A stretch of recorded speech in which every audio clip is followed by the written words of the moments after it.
So, now we're about to invade Iraq again. Again. But this time it's different, because this time it's Saddam Hussein.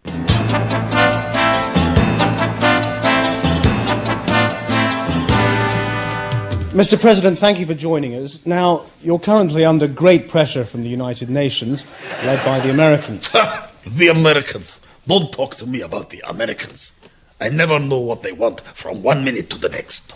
But of course, they say you're the one who's unpredictable. I'm completely predictable.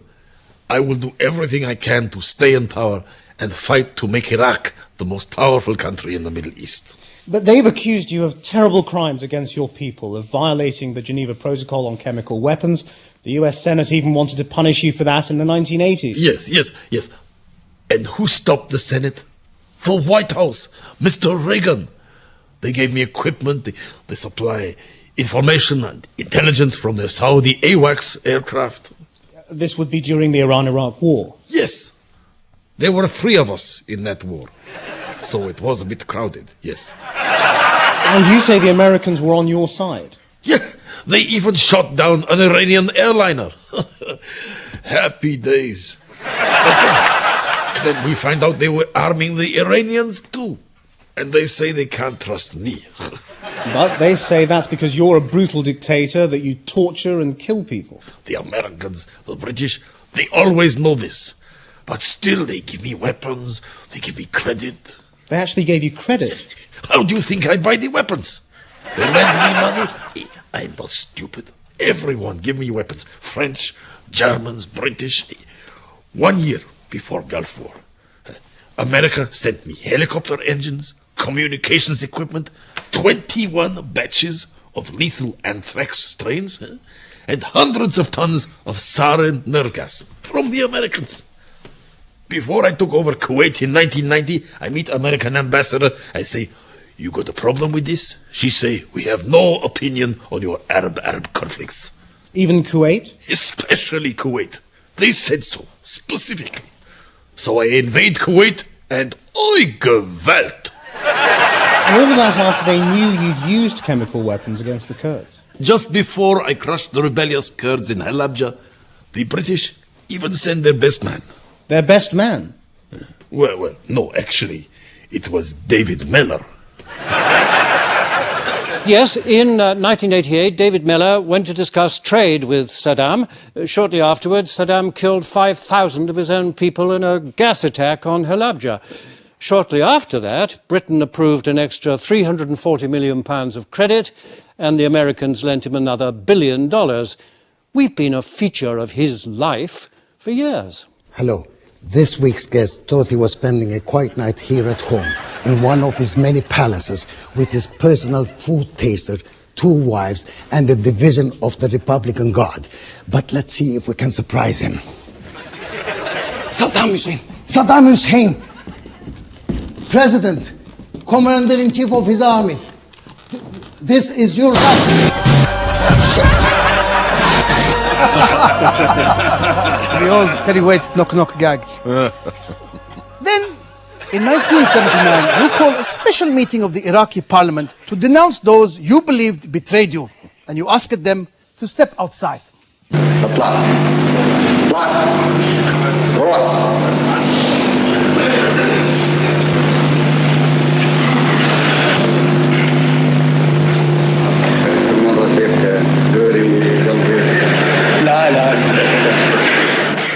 Sadly, none of those ministers asked to leave that day can be with us tonight. No, because I had them shot. And rightly so. Nor can your own son-in-law, who you promised to protect on his return to Iraq, having told the world about your secret military arsenal.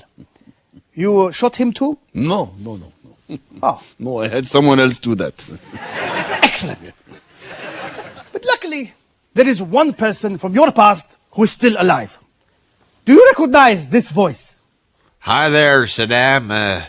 Sorry I can't be with you tonight, but don't worry, we're on our way. Yes, it's your old friend, U.S. Secretary for Defense, Donald Rumsfeld. Donald, you met Saddam in 1983 to discuss military and economic support for his regime, even though at the time He was launching gas attacks on Iranian soldiers. No, sorry. Wasn't that a different Saddam? No, I don't think so. No. That guy was a key ally, a trusted friend, and a vital force in the battle against Islamic extremism. No, this is the very same Saddam. Oh, well, in that case, it was a different Donald Rumsfeld.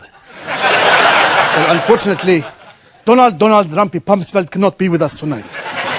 But you have many people who are supporting you across the years. For example, there's Ronald Reagan, Margaret Thatcher, and of course, George Bush Sr. You thought they were thousands of miles away in the safety of America and Europe, and you are absolutely right. But let's be clear, we're talking about a country where there's no opposition. As leader, he can ignore Parliament and... Sorry, that's Tony Blair, isn't it? Anyway, so he doesn't even have to ask the country before he goes to war. Sorry, that's still Tony Blair. No, the difference is Saddam rules Iraq through a combination of terror and brutality, backed up by a vicious regime of intimidation and torture. Or is that David Blunkett? As absolute ruler, Saddam recently claimed 100% victory in a presidential election. Although that's not surprising, given that voters were accompanied into the booths by Saddam's Ba'ath Party officials and given a choice between voting for Saddam or voting for their wives and children to be killed and their houses to be burnt down.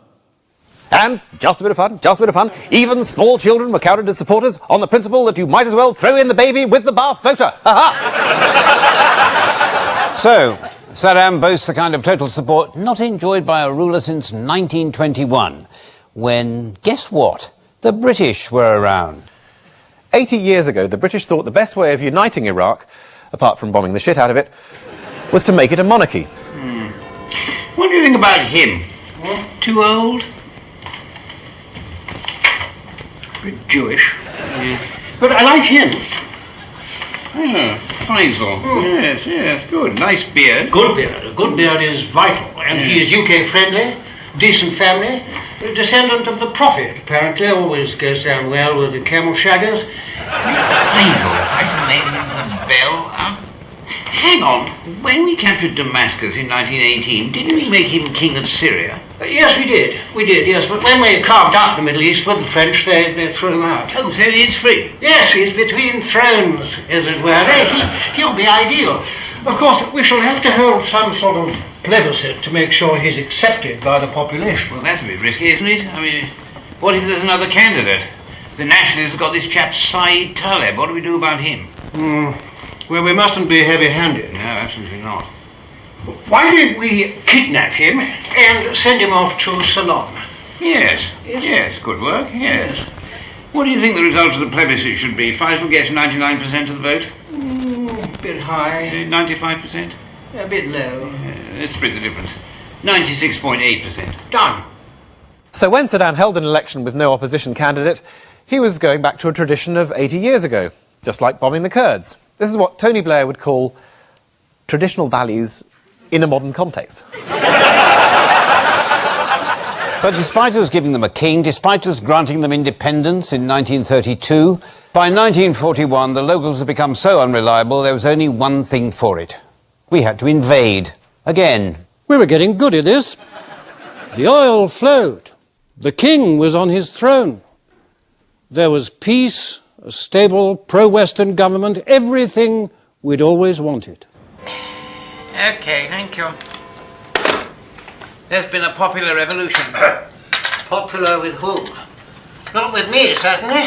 They've murdered the king, the crown prince, the prime minister, the deputy prime minister, the defence minister, and they've burnt down the British embassy. You see, Tristram, it's always the same. We give them a royal family, we send their kings to Harrow, we build them hospitals, schools and roads. We bomb them and gas them. Nothing's too much trouble. And this is the thanks we get. Well, I suppose we'll just have to bomb them again. Well, that will be lovely, Tristram, but unfortunately we closed the RAF base 2 years ago. Oh, well, that means another invasion then. We are getting quite good at that. If we know one thing at the Foreign Office, Tristram, it is how to draw lessons from history. And you can take it from me that whatever else happens, we are not going to set foot in that gut ghastly country again. Back in 2003, the pretext for war is that in defiance of UN resolutions, Saddam Hussein has been developing weapons of mass destruction. And as George W. Bush said, we cannot have a situation where the world's worst leaders are in charge of the world's most powerful weapons.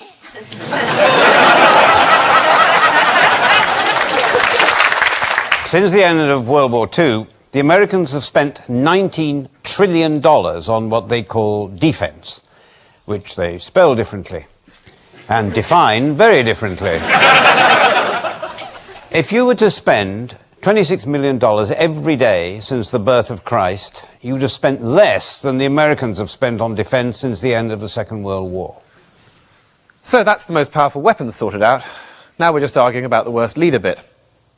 So, does Saddam have these weapons? We know he used to have enough to kill the world's population 4 times over. We know that because we sold him quite a lot of it. The last team of UN inspectors claimed they destroyed 95% of Saddam's weapons. During those inspections, Saddam used every trick in the book, including moving biological weapons material around in a fleet of red and white vans on which he'd painted Tip Top Ice Cream Company. I'll have 2 99s, a botulism ripple and a smallpox wafer. So, how much of a threat is he? Well, one sure way of finding out is to attack him first and see what happens. So, Foreign Secretary, what's the threat? Look, sorry, can I just say, it's very, very important. Can I just say, I just want to make this perfectly clear. It's very, very important. The greatest threat is if these weapons, which we believe he has, fall into terrorist hands. Yes. So what evidence do you have of that? Sorry, can I just make this point? It's very, very important. Very important point. None. That even applies to September the 11th, 2001. That day, Al-Qaeda terrorists hijacked airliners and crashed them into the Twin Towers and the Pentagon. 1 year later, George W. Bush hijacked the anniversary to link Al-Qaeda to Saddam Hussein when the two have no proven connection. Bin Laden and Saddam Hussein are like Nancy Delolio and Ulrika Johnson. They can't stand each other, they just like f***ing the same bloke.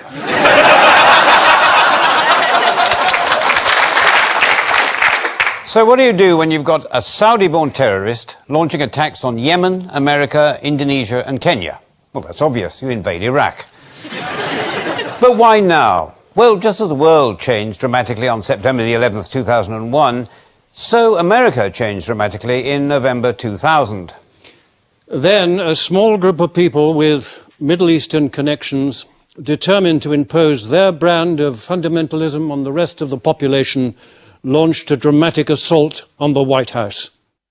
I, George Walker Bush, do solemnly swear that I will faithfully execute the office of President of the United States. So help me God.